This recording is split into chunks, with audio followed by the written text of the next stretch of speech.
Welcome to Craving the Heat, where desire takes the lead and every story leaves you wanting more. Don't forget to like, subscribe, and share your thoughts in the comments and keep up with our latest naughty stories. It began innocently enough, or at least, I tried to convince myself it did. I had always been close with my best friend Daniel, the kind of friendship that survived years of changing schools, families moving, and adolescence's awkward transitions.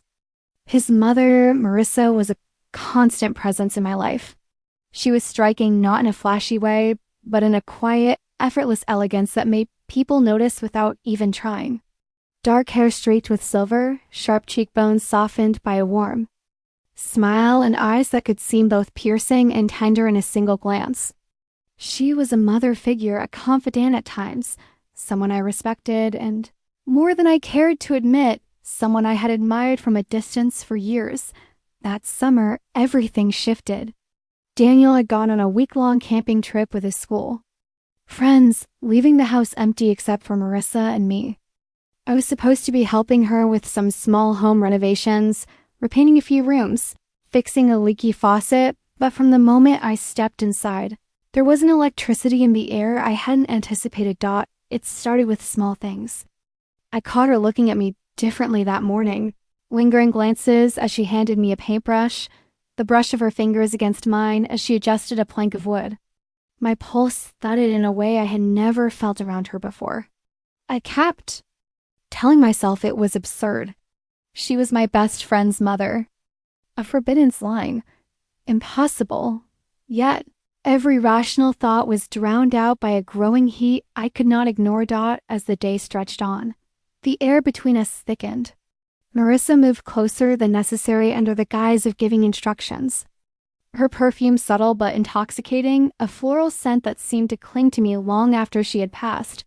By late afternoon, with the sun dipping low, we were sitting on the back porch, taking a break. The quiet hum of cicadas, the golden light filtering through the trees, and the slight brush of her knee against mine felt like a world suspended in secrecy. "I've always appreciated your company," she said softly, her voice lower than usual, almost intimate.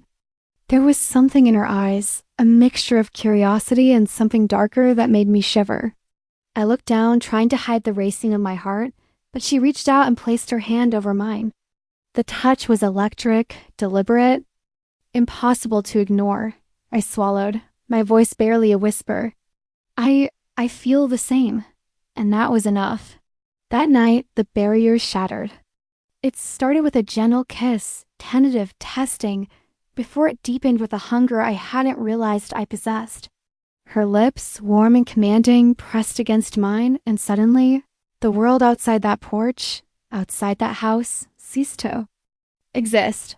The lines between right and wrong blurred, and all that mattered was the connection between us.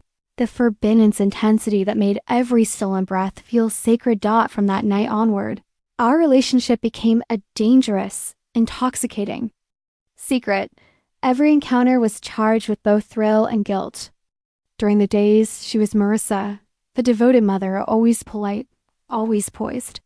But in the stolen hours, she was hers in a way she had never allowed herself to be before, or perhaps a way no one else had ever demanded. We found hidden corners where we could be together without fear of interruption. The attic with the dusty wooden floors, the shed at the edge of the property, even her favorite reading nook in the library. Each touch, each whispered word, each kiss was imbued with urgency, as though the walls themselves were conspiring to remind us of the taboo we were indulging in. Her hands traced my skin with a mixture of dominance and tenderness, and her eyes, always those eyes, looked into mine with a heat that left me trembling. It was not just the physical connection that bound us, it was the emotional intensity. She confessed her frustrations, her loneliness, her desire for something that transcended the boundaries of propriety. And I, in turn, revealed my own insecurities, my craving for recognition, for passion, for someone who saw me entirely. We became conspirators in a secret world that existed only in whispered confessions, fleeting touches, and the shared knowledge that discovery would shatter everything. The danger became a constant undercurrent. Each time Daniel returned from school early or a neighbor came calling unexpectedly, Our stolen moments became fraught with panic and adrenaline. We learned to communicate without words, using glances, half-smiles, and subtle gestures that conveyed volumes. The tension of mere discovery only made our encounters more intoxicating, more urgent, more all-consuming as weeks passed. The line between desire and attachment blurred. We weren't just lovers. We were mirrors to each other's unspoken fears and forbidden wishes. She would rest her head on my shoulder, whispering confessions about a life she had hidden behind maternal responsibilities. I would trace patterns on her skin as she spoke, memorizing the warmth of her body, the scent of her hair, the cadence of her voice. Yet guilt was an ever-present shadow. The knowledge that I was betraying Daniel, that she was stepping beyond. Her own vows and self-imposed limits made every passionate moment bittersweet. We would pause mid-embrace, hearts pounding, eyes searching each other's faces for signs of regret or hesitation.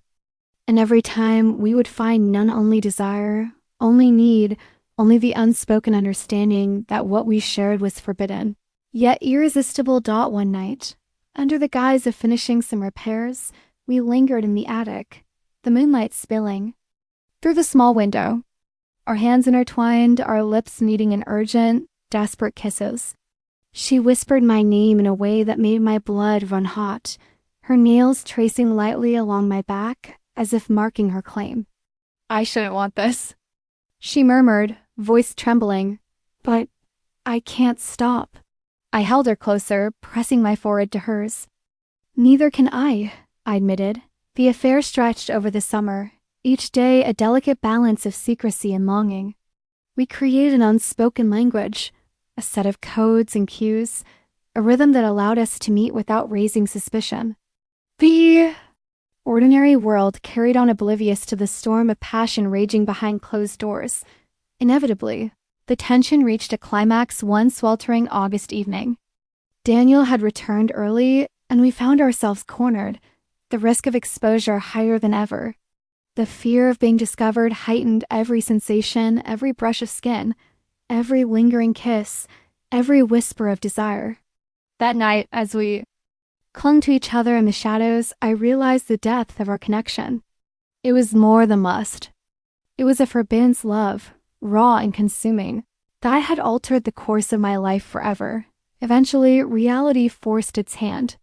The summer ended, Daniel returned to his routine, and the impossibility of our secret became apparent. We parted with a final, lingering embrace, her nails tracing gentle patterns along my arms, our lips meeting in a kiss that promised nothing but memory. We returned to our roles, mother and son's friend, best friend and confidant, pretending that the fire we had ignited never existed. Years later, I still remember that summer, that night, her eyes, the way they had begged, demanded, and invited. All at once, Marissa remained my best friend's mother in the eyes of the world, untouchable, respectable, graceful. But in my memory, in the quiet recesses of longing and desire, she was mine, if only for that night, if only in the way forbiddens. Love allows, complete, consuming, unforgettable. The days after that first night with Marissa were a haze of excitement and guilt. I couldn't look at Daniel without a pang of shame or avoid noticing the way Marissa's presence seemed to pull me in against my better judgment. Every simple interaction, helping with a small chore, chatting about school, even walking past each other in the kitchen, became loaded with an intensity I had never experienced. We began to establish a rhythm, subtle and secretive. Afternoons became the time for small encounters, our hands brushing as we passed tools or papers, glances that lingered longer than they should, casual touches that set my nerves on fire. Each innocent act became a coded message, a way to maintain contact without raising suspicion. Marissa began confiding in me more, telling me about the quiet frustrations of her life, the loneliness that crept in even amidst family and friends. Her husband, a kind man, was always polite and caring, but there was a distance, an unspoken routine that left her yearning. I listened, captivated by the mixture of vulnerability and elegance, her honesty drawing me closer to her in ways I could not fully control. One late afternoon, she asked me to help her in the garden. The sun was dipping low, casting a golden light that seemed to isolate us from the rest of the world. As I handed her the watering can, our hands met, and for a long moment, neither of us pulled away. The tension was electric, undeniable. "I shouldn't want this," she whispered, eyes searching mine. "But I can't help it." I felt the same. The attraction, once simmering beneath the surface, had become a storm impossible to resist. I brushed a strand of hair from her face, letting my fingers linger on her cheek, and Shell leaned into the touch. That was the moment I realized this wasn't just desire, it was an all-consuming need that neither of us could suppress. The affair deepened quickly after that. Secret rendezvous became our lifeline. The attic, previously just a storage space, transformed into a sanctuary where we could be ourselves without fear of interruption. We shared whispered confessions and long, lingering touches, exploring not only the physical connection, but the emotional intimacy that had been denied to both of us. Her hands traced my body with a delicate authority, leaving marks that burned with memory long after we parted. We also discovered new, more daring locations. The edge of a quiet lake near town became our escape during warm evenings, the water reflecting the moonlight as we pressed close to each other. A little used back road offered a place for stolen kisses and soft caresses in the car, hearts racing, with the thrill of nearly being caught. Even in these moments of passion, there was an unspoken understanding that our love was temporary, fragile and dangerous. Yet, despite the passion, guilt was a constant companion.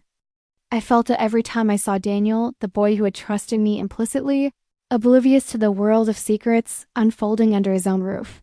Marissa felt it too, her eyes clouded with conflict as she tried to reconcile the love she bore for her family with the undeniable pull toward me. Our moments together were a mixture of bliss and despair, desire and remorse. One evening, we spent hours on the porch, the stars above us like a silent audience. She rested her head on my shoulder, and I could feel the weight of her emotions, loneliness, longing, fear. "I don't know how to stop thinking about you," she admitted. I held her tighter, feeling the tremor in her body, the mix of vulnerability and power that made her irresistible. "Neither can I whispered, knowing we were both teetering on the edge of something irreversible. As the summer waned, the stakes grew higher. Daniel's return was imminent, and the possibility of discovery loomed over every interaction. We became experts at concealment, coded language, secret notes, stolen moments in empty rooms. The fear of exposure only heightened the intensity of our encounters, making every touch, every kiss, every whispered word feel urgent and vital. Our connection, however, went beyond the physical. We confided our dreams, our insecurities, and the parts of ourselves that we had hidden from everyone else. I learned of Marissa's youthful ambitions, the passion she had set aside for family, and the quiet fire that still burned within her. She learned of my own yearnings, the parts of me that craved recognition, intimacy, and the thrill of being desired. In those shared truths, we found a bond stronger than mere lust, a connection that entwined our hearts, even as the world demanded. Separation. The final week of summer was a mixture of anticipation and dread. Every encounter felt like it could be our last. We sought privacy in the attic, in the garden, even on the back porch during the golden hours of dusk. Our kisses were desperate, our touches more intense, our confessions more urgent. There was an unspoken understanding that the reality outside these stolen moments was inescapable, that we could not maintain this forbidden love forever. When Daniel finally returned, we parted with a final, lingering embrace in the attic. Her nails traced gentle patterns along my arms, her lips pressing against mine with a bittersweet urgency that promised nothing but memory. "Remember me," she whispered. I nodded, heart heavy, knowing that life would resume, but we would. Carry the marks of this summer forever. Years later, the memory of Marissa remains vivid. I can still recall the warmth of her hands, the intensity of her gaze, the electricity of that first kiss. She remained my best friend's mother in the eyes of the world, untouchable and revered. But in my heart, she was mine if only for that. Summer, if only for the moments that existed beyond the reach of morality, obligation, and consequence. Even now, decades later, I feel the pull of those stolen moments. Every time I encounter a quiet garden, a golden sunset, or the whisper of a warm breeze, I am reminded of her.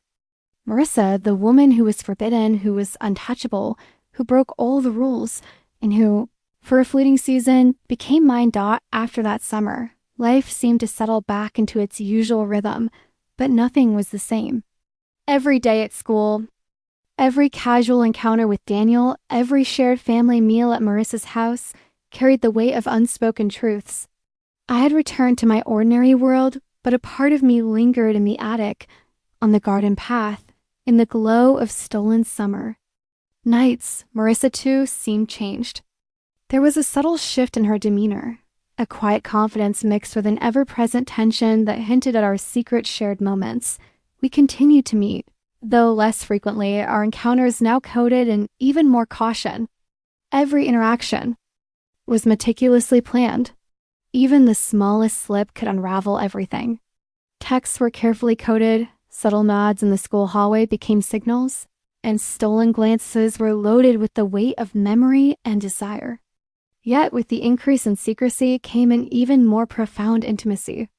We began sharing not only physical closeness, but our deepest fears, longings, and regrets. Marissa revealed fragments of her youth dreams of travel, ambitions she had set. Aside from family, passions she had never pursued. Her stories were vivid, full of color and longing, painting a picture of a life that might have been. I listened with rapt attention, feeling honored that she would trust me with her hidden self. In return, I opened up about my own desires, my uncertainties, and the parts of me I had always hidden from the world. Our emotional connection became a sanctuary, a place where neither judgment nor societal expectation could reach us. One evening, as autumn leaves fell softly around the neighborhood, Marissa invited me to her home under the pretext of helping her with a small project. I arrived to find her waiting by the fireplace, the warm glow of the flames casting a golden hue over her face. She was radiant, dressed casually, her hair loose and soft, framing the intensity in her eyes. "I've missed you," she whispered. And in that simple phrase, months of longing and desire crystallized into something tangible, something we could no longer ignore. Our reunion that night was electric. The attic became our haven once again, a space where time seemed to pause. We explored each other's bodies with a mixture of reverence and urgency. Every touch and kiss imbued with the memory of all we had denied ourselves. Marissa's hands traced patterns along my skin, leaving marks that burned with memory, while I memorized the curve of her lips, the softness of her hair, the quiet power of her presence. We whispered promises we knew we could not keep, yet in that moment, the world outside ceased to exist. As weeks turned into months, our relationship became increasingly complex. There were moments of pure joy, quiet mornings sharing coffee in her sunlit kitchen, drives along back roads with music spilling from the speakers, laughter shared over small private jokes. But these moments were always tinged with guilt, constant awareness that every smile, every touch, carried the weight of potential discovery. The danger of exposure added a thrilling edge to our connection. There were near misses that made our hearts pound. Daniel returning home unexpectedly while we were in the garden, a neighbor's glance while we shared a fleeting kiss on the porch, a phone call that interrupted a private moment. Each close call intensified our passion, as if the risk itself was a fuel that set our desire ablaze. Marissa began to confide more about her marriage. She spoke of Daniel's kindness, his steadiness, and the love she had for him, even as she admitted to feeling unseen, unfulfilled, and yearning for more. Her words were raw, honest, and deeply human. I found myself understanding her in ways no one else could. Our affair was never meant to erase her marriage, she insisted, but to fill a void that had been growing quietly, steadily over the years. And I, too, carried the knowledge that my feelings for her were not fleeting. They were profound, consuming, and transformative. Winter arrived with a quiet stillness, and with it, our meetings became even more secretive. Snow blanketed the streets. making travel treacherous, yet we found ways to see each other. A secluded cabin Marissa rented under the guise of a weekend getaway became our retreat. Inside, the fire crackled as we explored the depths of our longing, our conversations turning to dreams, regrets, and what-ifs. In those hours, our connection evolved beyond passion into something almost sacred, bond that could not exist outside the walls of secrecy. But reality was always waiting. Daniel began to sense changes in Marissa's demeanor. Small observations, fleeting glances, subtle absences, they began to weigh on him. Marissa and I became acutely aware that the fragile balance we maintained could shatter at any moment.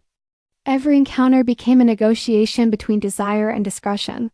Love and morality. Spring arrived, and with it, a bittersweet realization. Our affair could not continue indefinitely. We met for a final, lingering weekend at the cabin. Every moment was charged with urgency, the last stolen kisses, the final embraces, the whispered confessions of love and regret. Marissa traced my face with her fingers one last time, her eyes, reflecting the intensity of everything we had shared. "This is our last time," she murmured. "I will never forget you." The parting was devastating. I returned to my life, outwardly unchanged, but internally transformed. Every ordinary moment, the sound of a door closing, the warmth of sunlight on my skin, the quiet of a morning alone was colored by memory. Marissa remained my best friend's mother in the world's eyes, but in my heart, she was untouchable, untethered, and unforgettable. Years passed. Life continued with all its responsibilities and routines, yet the echoes of that forbidden summer lingered. I carried the memory of her touch, her gaze, her laughter, and the intensity of our secret world into every corner of my being. Marissa had been more than a lover. She had been a revelation, a mirror reflecting desires and emotions I had never fully acknowledged before. Even now, decades later, I feel the pull of those stolen moments. Every quiet garden, every golden sunset, every whisper of wind carries a trace of her. She was my best friend's mother, a figure of forbidden allure, untouchable yet wholly mine in the hidden world we created together. And in the secret chambers of memory, she remains a permanent, unerasable presence, a reminder of the intoxicating, complicated, and enduring power of love that defies rules. Time and reason. The weeks after our final cabin weekend were torturous. Every sound of a door closing, every laugh from the garden, every fleeting shadow in the streets reminded me of Marissa. Even the smallest, most ordinary details carried echoes of her presence, the curve of her smile, the way her hair fell across her shoulders, the quiet warmth of her hands. I found myself wandering past her house, pretending to take a longer route home, just to see the light in the window, imagining her presence behind it. Each glimpse brought a mix of longing, guilt, and a thrill I could neither suppress nor fully embrace. School resumed in its usual rhythm, but the dynamics had shifted irreversibly. I could not look at Daniel without feeling the weight of my own secret, the knowledge of what I had stolen, even if only in memory. My friendship with him deepened in a strange, almost painful way, because I had to hide the true nature of my relationship with his mother.